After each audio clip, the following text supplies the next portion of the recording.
दोस्तों 7 मार्च 2025 को लखनऊ के इकाना क्रिकेट स्टेडियम में महिला प्रीमियर लीग WPL का एक रोमांचक मुकाबला देखने को मिला, जहां गुजरात जायंट्स ने दिल्ली कैपिटल्स को 5 विकेट से मात दी। इस जीत के साथ गुजरात ने प्लेऑफ्स की ओर एक और महत्वपूर्ण कदम बढ़ा लिया है। टॉस जीतकर गुजरात जायंट्स ने पहले गेंदबाजी करने का निर्णय लिया। दिल्ली की धाकड़दस्ता की शुरुआत शानदार रही, जहां कप्तान मैजिकल लेनिंग ने और शेफाली वर्मा ने मिलकर पहले 9 ओवर में ही 83 रनों के स्कोर को जोड़ दिया। शेफाली वर्मा ने 27 गेंदों में 3 चौके और 3 छक्कों की मदद से 40 रन भी बना लिए।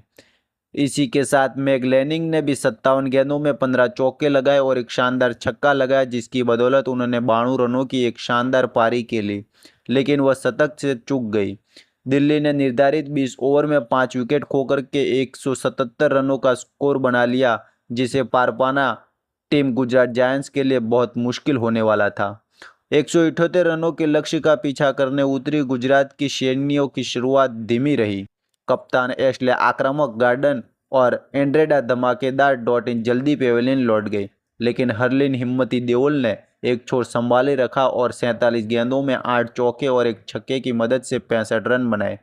उनके साथियों ने भी महत्वपूर्ण योगदान दिया, जिससे गुजरात ने 18.5 ओवर में 5 विकेट खोकर के लक्ष्य को हासिल कर लिया और 1.1 ओवर बाकी रहते ही इस लक्ष्य के साथ उन्होंने बहुत अच्छा प्रदर्शन किया।